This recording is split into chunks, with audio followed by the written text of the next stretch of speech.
Hey, what's up there, YouTubers? It's me again, Brian, aka Gamer 55551, and I am back with a My 2 Cent video for this week, for the week of March 26th to April 1st, where I take a look at several gaming stories that caught my attention and give you my thoughts and my opinion on them and all. And as we probably all know, tomorrow's April Fool's Day, so be on the lookout for any stories or anything on any gaming sites which may sound too good to be true, although there are some that you kind of can see it's sort of a joke coming a mile away and everything like that. And of course, next week is going to be, I believe next week is when the Mario movie premieres, though. I'm looking forward to seeing it, though. Based on what we've seen so far with the trailers, I'm definitely hyped for that movie, though. Still mixed on the idea of Chris Pratt voicing Mario, but again, not to the point that I'm losing absolute sleep over it, though. But anyway, we got 4 stories to cover, including the NPD charts, I believe, for March 2023 are out, though. Rumors about E3 2022 not happening, with an update that officially confirms this, though. I want to give my thoughts on the 10-minute presentation that Nintendo did with the upcoming Legend of Zelda game, Tears of the Kingdom, and tell you some of the stuff I liked or kind of mixed or don't like or I'm not 100% sure about. And of course, the latest saga going around with the whole Microsoft buying Activision Blizzard, though. If you're interested in where I got the source of these information, though, links will be in the description of this video, assuming you're watching this on YouTube. Excuse me. But before we get started, though, I do like to do what I like to call the quick My 2 Cent stories that kind of caught my attention, but I'm not going to go into a huge amount of details. The first one is that it is official that the 3DS and Wii U eShops have officially closed, though. You can no longer make purchases from those systems, though. You could re-download stuff that you already purchased, but you can no longer purchase, though. I mean, I understand Nintendo's reason why, considering now the Switch is now the more dominant console, or been successful for them at this time, though. We still don't know the whole situation surrounding the Switch successor or Switch 2 or whatever it's going to call it, though. But at the same time, it does kind of bring up the whole issue about digital purchases and all. And, you know, do you own the rights to those games or anything like that when you purchase it with your own money? So it brings up a whole lot of issues, though. So I can see why some people are not happy about this 3DS and Wii U eShop closing. I can understand somewhat Nintendo's perspective of why they are shutting down the 3DS and Wii U eShop, though. But despite that, though, they are re-enabling abilities to redeem Wii U and 3DS download codes for one more week, though. It seems as though there were those who were trying to use those redeem codes and they were kind of locked out, and it looks like Nintendo is going to allow an extra week. So for those who have those redeem codes, this will be a good time to use them, though. We also learned that the co-founder of Rare showed off a beta copy of the original Conquer on the Nintendo 64. Not the one that we got that would end up being called Conker's Bad Fur Day. We're talking about 12 Tales Conquer 64. This is what the original Conquer game was called before, you know, we got, you know, what would be now known as Bad Fur Day, to even on Xbox where they say it's, you know, Conker's Bad Fur Day Reloaded and all. And I believe it's part of Rare's replay, though. And honestly, I would love to see Conker make a comeback and everything like that. That, I think, would certainly be nice, though. And would be definitely nice to have a 3D platform, especially on the Xbox systems in general, though. We also learned that the Forspoken prequel DLC is being prepared to be released in May, though. I believe that Illumination Entertainment is going to try to complete everything that they wanted to do with Forspoken, you know, especially for those who pre-ordered or got the, you know, collector's edition or all that stuff before they officially become absorbed into Square Enix, though. Basically, I believe by June and all. It is a little bit unfortunate that Forspoken did not do very well and all, but at the same time, when reports came out about the game costing about $100 million to make, it does kind of question what exactly that money was being used for and all. As for any plans for a sequel or anything like that, given that it did not meet expectations, though Square Enix is known to raise expectations too high, though, yeah, I'm not holding my breath that a sequel to Forspoken is going to be happening anytime soon, though. Maybe at some point down the road, but I would say odds are pretty slim if that ever happens though.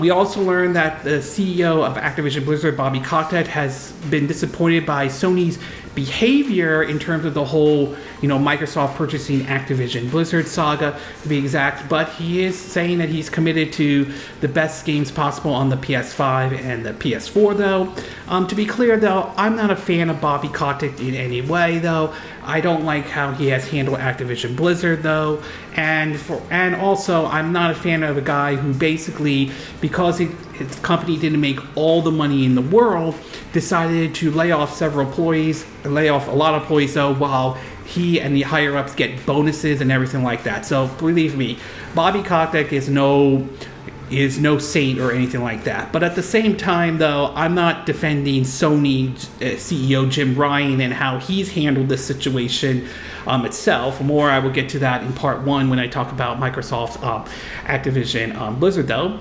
We also have reports that Resident Evil 4, the remake, though, has supposedly topped 3 million copies sold in just 2 days, though. This is certainly nice to see. In fact, though, Resident Evil 4 still remains one of my favorite entries in the Resident Evil series, and my time with the remake so far is been pretty good. I like what I'm seeing so far. There are some things I'm not a huge fan of at this time. The way they are using the knife and the stealth kind of approach is, I'm just sort of mixed on it. It's not broken, but I just feel like it's somewhat unnecessary though. But either way, though, I am enjoying the game right so far, though. I'm hoping to do a review soon on the Resident Evil 4 remake. I'm playing it off the Xbox Series S, though, and I'm glad to see this game is doing very well. I'm hoping maybe this will open the door to doing a remake of Resident Evil 5 and 6, though. I would love for them to do a remake on that, given how well they did the remake of Resident Evil 2 and 3 to a certain degree, though. I don't think the remake of Resident Evil 3 was bad, but I will say it was kind of a disappointing game compared to what the Resident Evil 2 remake was. But in either case, glad that Resident Evil 4 remake is doing very well. We also learned that the reboot, or the so-called reboot, of the Saints Row game has revealed its 2023 roadmap, which considers more updates, basically free content, and basically some paid expansions for it, though. It seems that Voltron is trying to get everything all done before they ultimately become absorbed into parts of Gearbox software, though. Obviously, like Forspoken, Saints Row, that was released last year, did not receive the best response. Some of it was from the gameplay, some of it was some of the glitches, some of it was from the writing, though, and unfortunately, it did not sit very well with that franchise. But I'll give props to Voltron for basically committed to fixing the game and at least getting some of the DLCs out that they promised and all that stuff. But still, like with Forspoken, though, it'll be interesting to see what they do with the franchise going forward, though. We also learned that basically there are rumors going around that Skies of Arcadia could be getting the remaster treatment. Now, this was a game that was originally released during the Sega Dreamcast, but it was also ported over to the Nintendo GameCube back in 2003, and it would basically also contains some stuff that wasn't in the Sega Dreamcast version, though. Some of the characters from Skies of Arcadia will also make their way into Sega's Valkyrie Chronicles series, though, if I'm saying the name correctly, which I think is made by the same folks who worked on Skies of Arcadia, though. I definitely would be down of this game getting a remaster treatment and all. I mean, I would be open to it if they bring it over to the Nintendo Switch. However, some remaster games, I've said this before, have been getting mixed to not great results, though. The GTA Definitive Edition trilogy, though, that we've seen the debacle from that turned out to be. Chrono Cross went through a similar situation when that got ported over, and even Tales of Symphonia got really hammered by reviewers out there in terms of how that port was basically handled, to the point that Bandai Namco had to apologize and it was working to try to patch things up, especially for the Nintendo Switch, though. So part of me would like to see this game happen, but part of me is kind of, given how we've seen how some of the developers have handled some of the remasters, kind of mixed on this one to a certain degree. And last but not least, it is reported that EA is laying off several of its workforce amidst restructuring in certain areas, though. The reports seem to indicate, if I'm saying the number correctly, that 6% is being laid off, though. It is a little bit unfortunate for those employees, though. I'm hoping they're able to find jobs, to be exact, though. A lot of tech business in the tech industries has been laying off a lot of employees, which is kind of interesting for EA, considering that they have recently opened up another studio from Respawn to focus on Apex Legends and all. So I'm hoping those who got laid off are able to get basically new jobs now. And finally, in the movie and TV show part of my quick My 2 cent, though, we got reports, this one from the Hollywood Reporter, indicating that Marvel's Entertainment Chairman Isaac Palmer, if I'm saying the name correctly, has been let go from Disney, though. It was reported that Marvel Entertainment will be absorbed into Marvel Studios and everything like that. I've heard stories about how he has clashed with Kevin Feige on a lot of things, to be exact, though, and there was sort of a separation between the two following some sort of issue and everything like that. So we'll see what this means going forward for Marvel Studios and all. Continuing with Marvel Studios, we have reports that Jonathan Majors, there are reports coming out that he has been arrested supposedly for abuse and everything like that. Now, granted, I believe a trial is set for sometime this year, though. We don't know what impact this will have with him because he is supposedly playing the character Krang in, for the multiverse saga or phase 5 of the MCU, though. So it's unclear at this time if Marvel will recast the guy or not. So right now, it's sort of up in the air at this moment, though. Speaking of Marvel, we have reports of the release date for Marvel's Secret Invasion for Disney Plus, and they have announced that the release date is set for June 21st, though. Hopefully, they can hold on to that release date, though. Marvel has been sort of pushing things around in terms of what is getting released on certain dates, to be exact, so I'm hoping this one will hold, though. We also learned that basically more information regarding Joaquin Phoenix and Lady Gaga, who will play Harley Quinn in the upcoming sequel to Joker and all. I'm very curious to see how that one will play out, though. I did enjoy Joker. I did enjoy Joaquin Phoenix's take on the character, though. It kind of felt like somewhat like a spiritual successor to the late Heath Ledger's take on the Joker and all.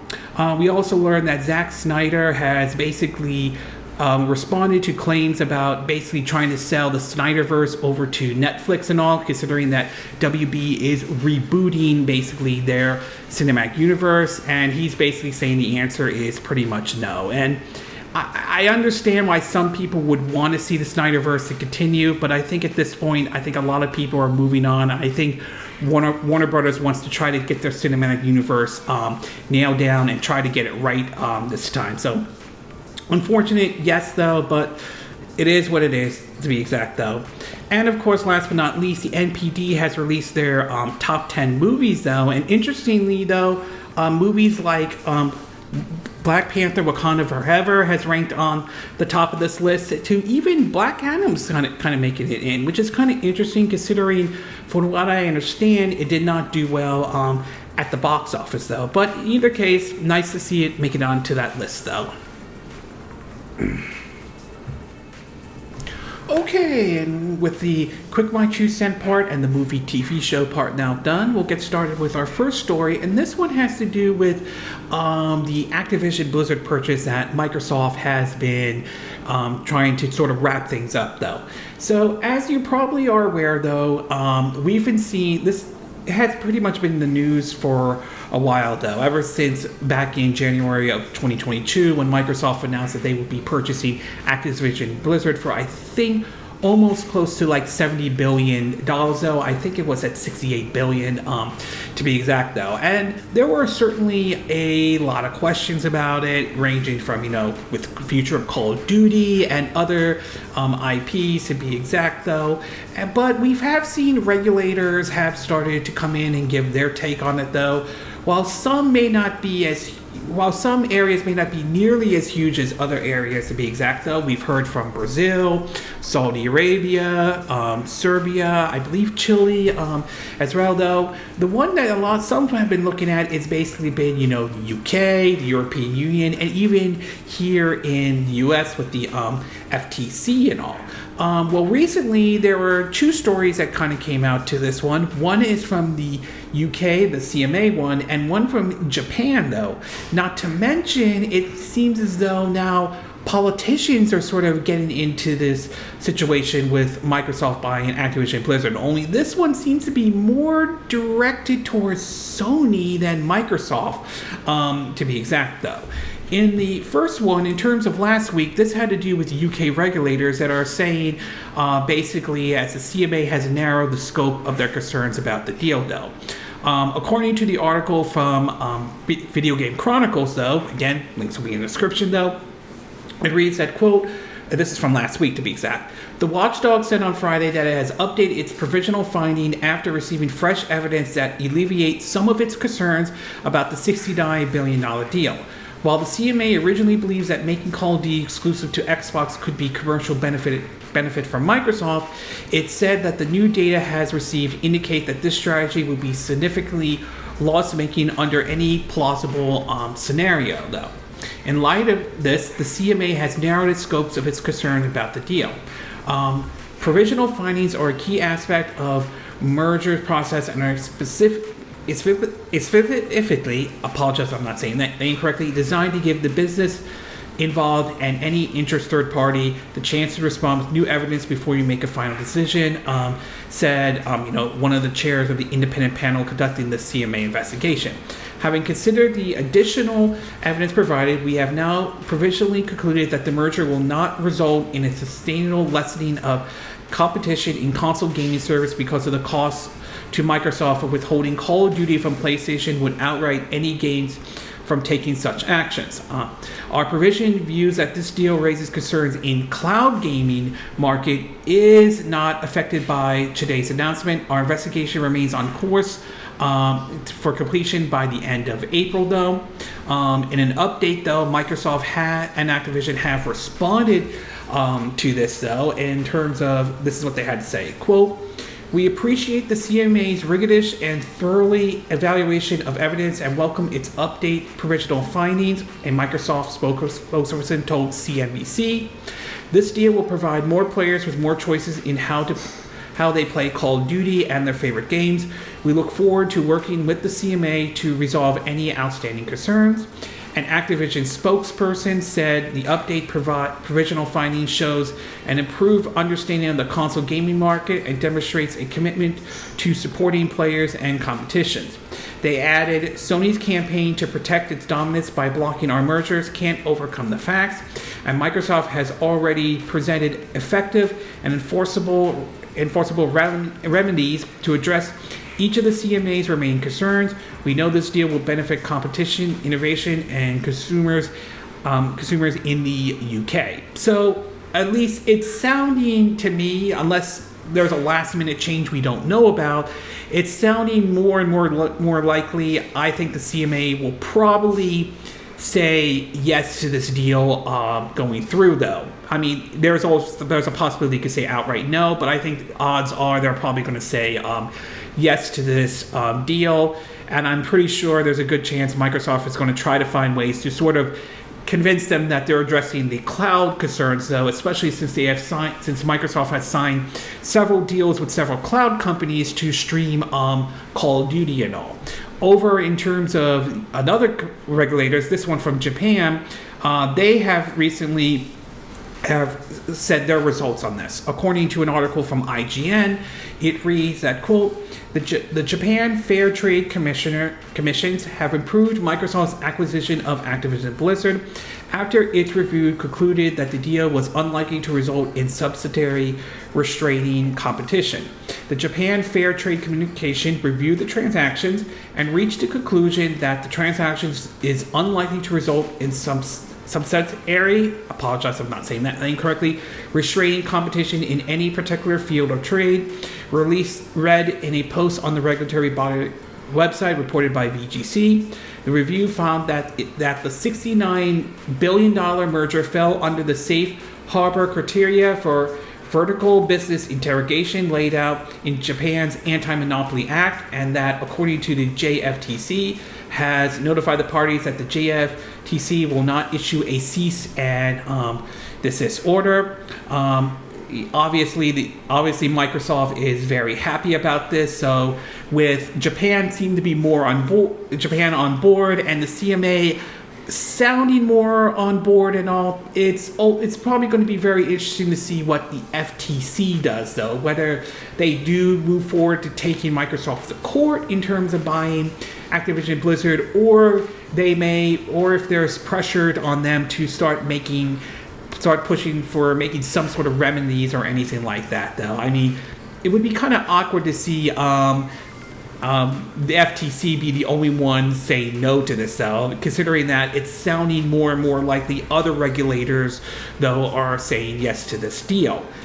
Speaking of which, though, in terms of this deal, though, what's also interesting is that now it seems as though several politicians, particularly both parties, though, Republican and Democrats, have now decided that they want to look into this deal, though. But this one seems to be more targeted towards Sony than Microsoft.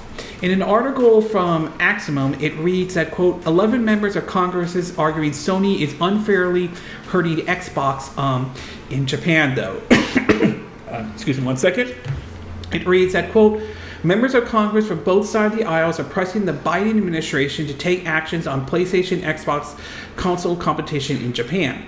Policymakers raised concern last week to Biden officials, saying Sony's business practice in its native Japan are blocking U.S. companies from competing in the country gaming market and could be running afoul of U.S.-Japan trade deal.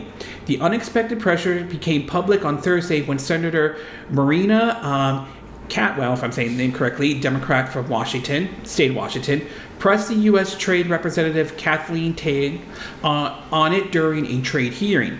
10 members of the House also sent 2 letters on Thursday to Tang and Commerce Secretary Gina Raimondo, apologize if I'm saying it correctly, urging action. What they are saying is, today we are writing to bring you attention into the imbalanced Japanese video game market, which we are concerned may be a result of discriminatory trade practice that could violate the spirit of the U.S.-Japan Digital Trade Act, states one of the letters signed by 4 Republicans from the House, including Carol Miller, a Republican from West Virginia, and Mike Carey, C-A-R-E-Y, a Republican from the state of Ohio, though. According to what they're talking about, is that Article 8 of the 2019 U.S.-Japan Digital Trade Agreement calls for the countries to enable non-discriminatory treatment of digital products, which would include games. It is less clear if it would also pertain to game consoles. Sony has a steep advantage over Xbox in Japan. For decades, though, the secrecy around its gaming contract obscures this undeniably cause. It also points out that they don't view Nintendo in the same light or anything like that, though. It says that in the letter, the House members asked that Sony issue be raised with the Japanese government and identified additional barriers to American companies in accessing the Japanese gaming market. As at Thursday's Senate hearing, Tia promised Senator Catwell to look into things. This one is new to us, she says. So the fact that it is getting politicians now directly involved to this to a certain degree is pretty interesting, though. Now, whether or not something comes out of this, that remains to be seen. But if it does, it's going to be very interesting to see what impact this may have, including, Sony going forward in terms of signing deals of games they don't want to come to Game Pass or don't want to come to Xbox in general. So I do wonder if something does happen, what impact this may have going forward. Could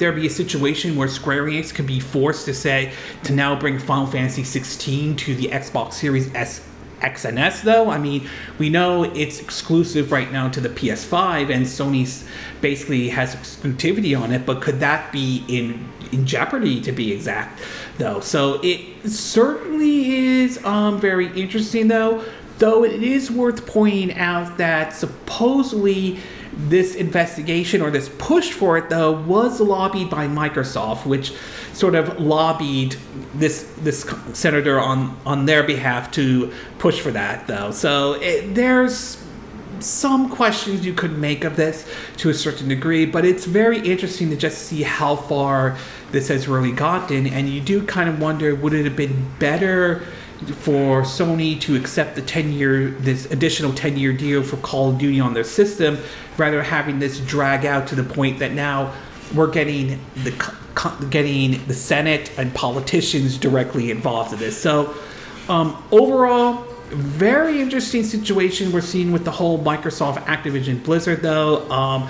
The fact that right now Japan seems to be more on board, and the UK more than likely is going to be on board. It's going to be very interesting to see what this does and what kind of pressure, if it does put pressure on the FTC. And the fact that now it's getting to the point where, like, the Treasury Secretary, the Biden administration, both political parties, the House, the Senate getting now involved, but only this time looking at Sony, you do kind of have to wonder if Sony's kind of kicking themselves and thinking, maybe we should have taken that deal Microsoft was willing to offer to us with Call of Duty and all. Okay, we're going to take a quick break, and when we get back, we'll get to part 2. And this one, I want to give my thoughts on the 10-minute video that Nintendo released in terms of some of their demonstration of gameplay for the upcoming Legend of Zelda Tears of the Kingdom, if I'm saying the name correctly, though. So we'll take a quick break, and we will be right back.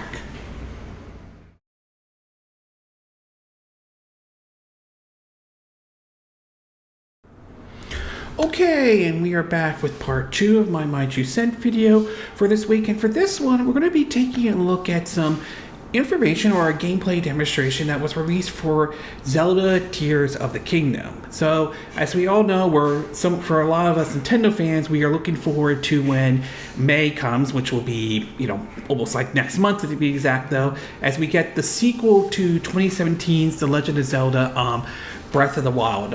And ever since this game was originally announced back in 2019 at E3 2019, we're working on a sequel to Breath of the Wild and all that stuff. I think there has been speculation on what they were working on and everything like that. And for what they have shown up to this point has been almost kind of somewhat like a Skyward Sword vibe in terms of going from the ground level to the sky levels and all that stuff.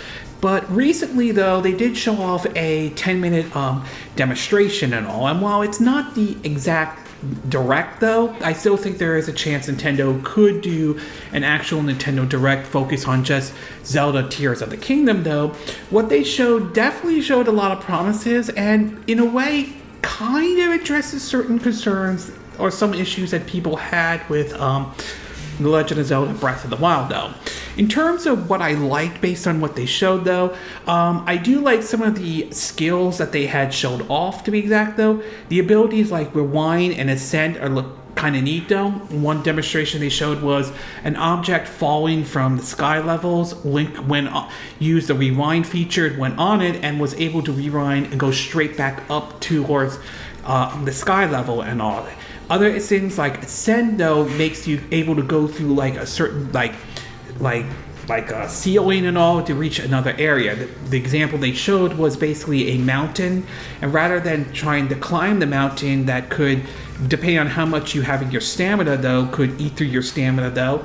They've now found a way where you can use the Ascent feature and go through the mountain and get to the top and all. So some of that looks neat, though. Others like Fuse and Ultra Hand, I think were kind of the highlight, and I think this could, if done correctly, could open up some very interesting and creative ideas. Some of the ideas they showed was one Link taking a branch and using a rock and fusing it together to add more durability to the weapon, though. It's worth pointing out in Breath of the Wild, you did have durability on your weapon, and your weapon could very easily break, though. Other ideas they did with others with, like, say, the Ultra Hand, they have basically the ability to basically put certain objects together, though, that could help, like, form something. Like, they show, like, a lake or where you have to get across the river, but unfortunately doing it, having Link swim over there can eat through your stamina very quickly. By helping to build, like, this boat and all using Ultra Hand, you could be able to get through the other side very quickly. They also showed off Link building other, stuff like vehicles and all. I mean, and of course also with the fuse ability, you can also fuse like arrows. Like one feature showed like an eyeball with an arrow that can automatically lock on to, like, if you're hunting or going after enemies and all, to even fusing certain items together, which basically can, like, an ice item that can freeze a certain enemy, though. So it's really neat. This is a really neat feature, and I'm very curious to see how this would, like, come into play, especially when you're taking on certain enemies and all. So I really like what they are doing with this feature, and I'm very curious to see how this is going to play out once the game comes out, though. Another thing is the visuals, and while I mean, you could argue it looks close, it's pretty much Breath of the Wild to some extent, and that might be true, though.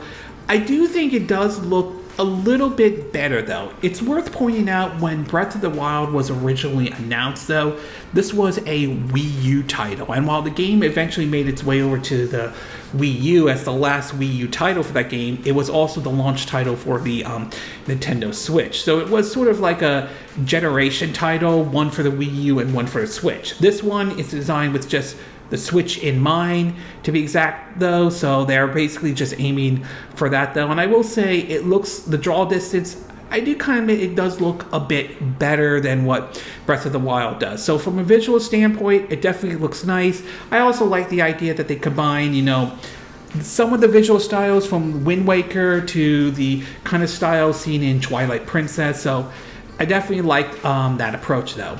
As far as what I don't like or mix and not sure about, as much as I think some of these features they added into the game are neat, I'm still kind of mixed that there are some things that people were, or those who did not like, though, in Breath of the Wild. And while I still consider Breath of the Wild the second best Zelda game, though, I consider Majora's Mask my personal favorite, though, I do kind of have to admit there were some areas that not everybody was a fan of. Some of it was the stamina, where it definitely ate through your, when you were climbing hills or mountains and all, it eats through it very quickly, though.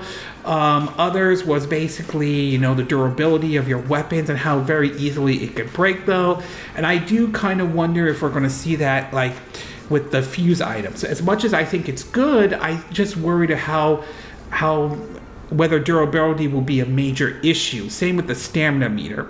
Also, I do wonder if there's going to be certain things like, are we going to have pieces of hearts, or are we going to have, like, find this certain item, collect a certain amount of these items so you can trade them in to get basically get one piece of heart or one ability to fill up your stamina meter. So I do wonder if there are certain parts that people were either mixed or didn't like in Breath of the Wild will make its way into Tears of the Kingdom, though. So I am kind of a little mixed on this and sort of somewhat concerned.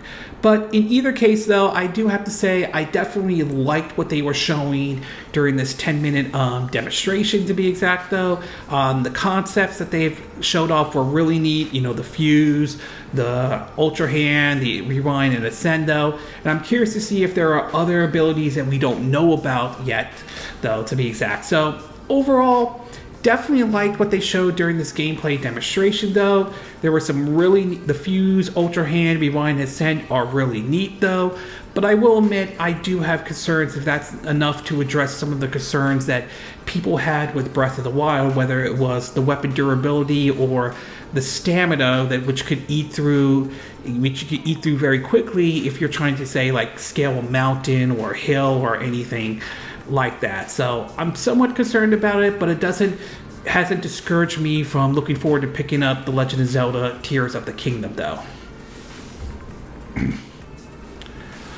Okay, we're going to take a quick break, and when we get back, we'll get to part 3, and this one has to do with E3 2023 now, which we now know has officially been canceled, though. So we'll take a quick break, and we will be right back.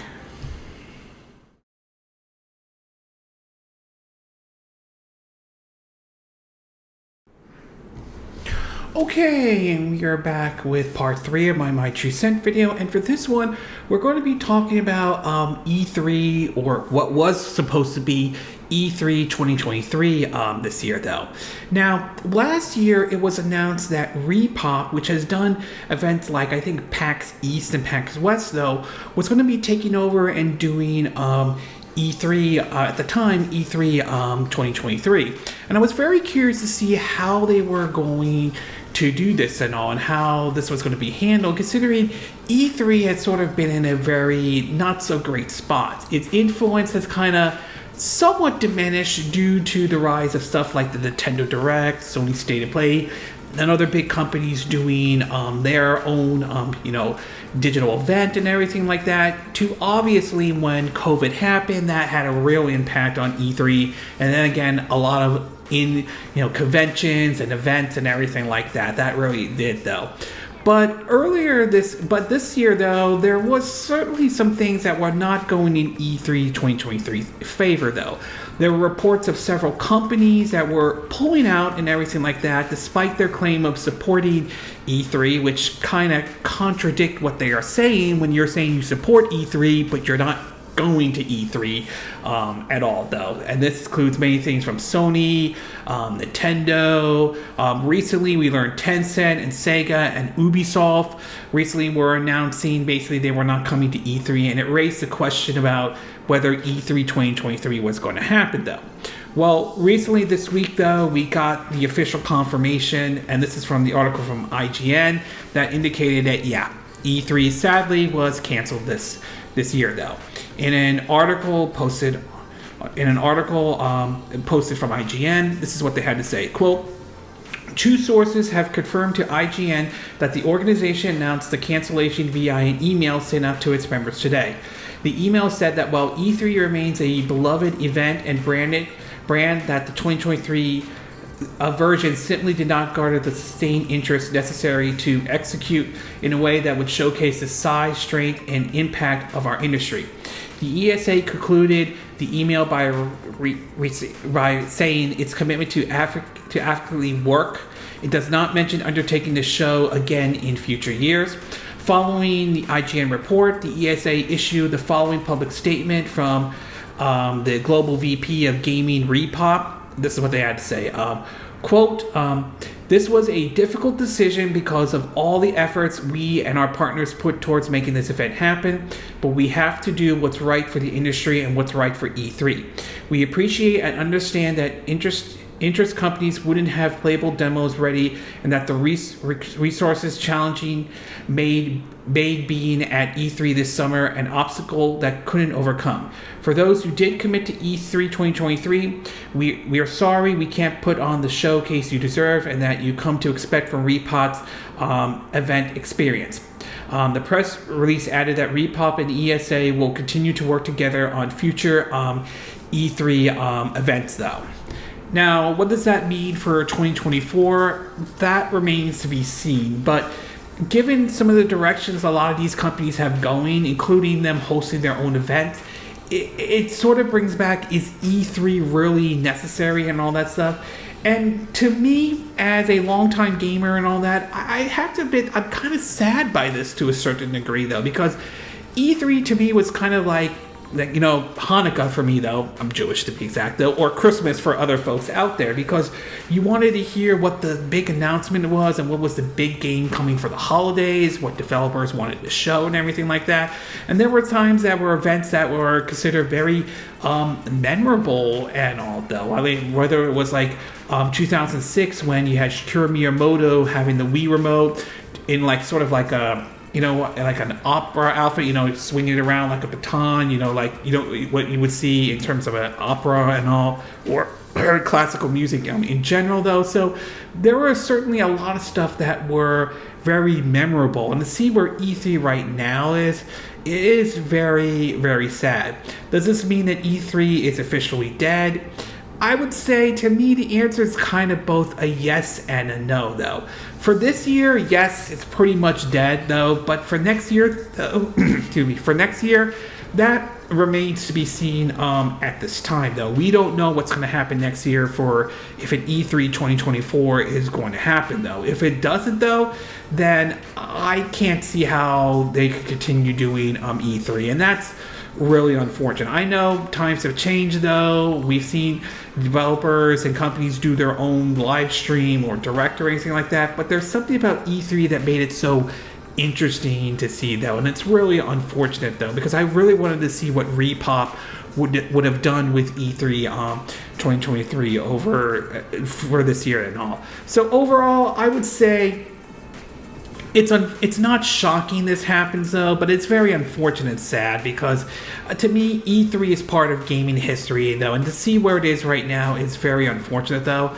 I hope they don't kill off E3 for good, though, but something tells me odds are we're going to get to a point where E3 is pretty much dead and all, and that's really unfortunate and sad, at least how I see it, though. Okay, we're going to take a quick break, and when we get back, we'll get to part 4, our final part, and this one will be based off of the NPD charts for March 2023. So we'll take a quick break, and we will be right back.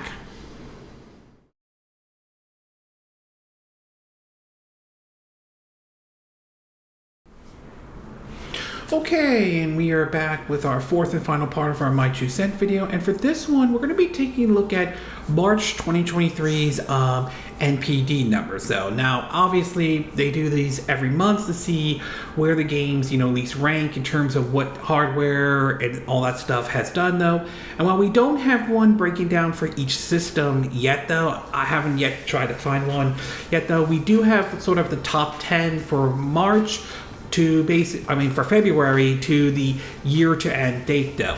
According to what the NPD charts are saying, though, in terms of February's 2023 top 10 best-selling games, we have Hogwarts Legacy at number 1, Call of Duty Modern Warfare 2 at number 2, Dead Space, the remake 2023 at number 3, Madden NFL 23 at number 4, FIFA 23 at number 5, The Last of Us Part 1, the remake one, at number 6, and I assume some of that has to do with the HBO Max Last of Us TV show. Elden Ring at number 7, Wild Hearts, a new game, at number 8, that's the one between EA and Koei Tecmo. Like a Dragon Ishin, another entry in the Yakuza series, though, at number 9, and Octopath Traveler 2, at number 10, though. It's worth pointing out they don't have digital sales included. I think they don't, though. Over in terms of the top best-selling video games year to date for 2023, we have basically Hogwarts Legacy at number 1, Call of Duty Modern Warfare 2, 2022 at number 2, Dead Space 2023 at number 3, Madden NFL 23 at number 4, FIFA 23 at number 5, Elden Ring at number 6, Fire Emblem Engage at number 7, God of War Ragnarok at number 8, The Last of Us Part 1 at number 9, and Forspoken at number 10, though. It's also worth pointing out in terms of hardware, this is from My Nintendo, although they reported on some of the other stuff. They are mentioning that the PS5 was the best-selling hardware platform in units and dollars. That includes February 2023 as well as year-to-date for 2023. The Nintendo Switch was the second best unit and the third best in dollars, though. So in terms of the takeaway from the charts that we're seeing here, it's pretty clear. Despite my views on Hogwarts Legacy in general, there's no denying the fact that the game has certainly done very well for WB Games, though. So obviously, it'll be interesting to see if they decide to do DLCs for that game in general, though. The Last of Us Part 1, again, not really surprised to see it making on this list, though, considering the popularity of the HBO Max take, or their take on The Last of Us in general, and how well that show has been well received and everything like that. So it doesn't surprise that that's doing well. Elden Ring, still hanging on though. That game's popularity is really that was something though. And to see Octopath Traveler 2 making on this list is not bad. I mean, it's at number 10, but that's not bad at all. Nor is Like a Dragon Ishten though. To see basically Fire Emblem Engage at the year-to-date top 10 best-selling video games for year-to-date at 2023, it's not bad at number 7. Although last month it was at number 5 and all, so kind of went down though. But still, very nice to see that game is doing well. In terms of the hardware though, they base the PS5 in units and dollars, so obviously the situation is definitely getting better in terms of finding a PS5 and all that stuff. Not perfect, but definitely much better than where we were back in 2021 and to some extent 2022 and all though. But there's no denying this generation has been sort of late in all, although nothing about Xbox Series X and S, as supposedly Microsoft doesn't release any numbers for anything for their consoles though. So although there has been some reports back and forth of how well the console has done and all. So I mean, again, it seems to be sort of a slow month and all. I mean, yeah, there are some hits like Octopath Traveler 2 or some games and all that stuff, but obviously nothing breaking out or anything like that. I am very curious to see once March's NPD comes out to see where exactly Resident Evil 4, the remake, stands though. And even to some extent, maybe the Metroid Prime remaster, whether if that made it onto the list or not though. So I'm kind of curious to see where things are going to be for those games and all. But overall, nothing really huge from this list or anything like that. I think outside of maybe some new games, there wasn't really anything wow or anything like that. February, I mean, was somewhat kind of slow though. Yes, Metroid Prime remaster, Octopath Traveler 2, but again, nothing on the level that draws the attention the way, say, like last year's Elden Ring did or anything like that. So it's not really a huge or breakout list at all. Okay, this concludes this My 2 Cent video for this week. And again, these are my opinion. What are yours? What are your thoughts about the situation surrounding Microsoft and Activision, them buying Activision Blizzard though? With Japan now being okay with it and the CMA looking more likely to be okay with this, do you expect to see like the FTC might be pressured to say okay to this deal and all that? And what are your thoughts about the several senators and congressmen asking for an investigation into the practices of Sony though? Was this kind of unexpected? Do you think this could have some ramification for the gaming industry as whole though? What are your thoughts about the gameplay demonstration they showed for Zelda Tears of the Kingdom? Were you pleased with what they showed during that demonstration though? Do you like some of the new abilities like Ascend, Rewind, Fuse, and Ultra Hand though? Do you believe this will address some of the issues people had with Breath of the Wild, or are you concerned that it won't address any of those issues at all? What are your thoughts about E3 2023 being canceled this year? Are you disappointed with this news? Do you signal that this is the end of E3, or do you think it's possible we could see E3 next year? And what are your thoughts about the NPD for March 2023 though? Were you in any way surprised some of the games that made it on the list? Do you think it was sort of somewhat of a slow month for February and all though? Are you surprised to see Hogwarts Legacy is still at number 1? Were you kind of surprised to see Wild Hearts, Like a Dragon Ishin, and Octopath Traveler make it onto that list though? Do you agree with what I said in this video? Do you disagree? Do you have a difference of opinion? As always, sound off in the comment section below. Let me know what you think. And if you do like this video, I hope you hit the like button. I would appreciate it. And I hope you do subscribe to my YouTube channel. If you do, make sure you hit the bell icon for notifications of any new videos I put up. Also, feel free to share this video if you want to, and feel free to donate to my channel if you like. You could do it through PayPal me or Patreon, or even Steam Labs if you want to do that. Links will be in the description of this video, so if you're watching this on YouTube.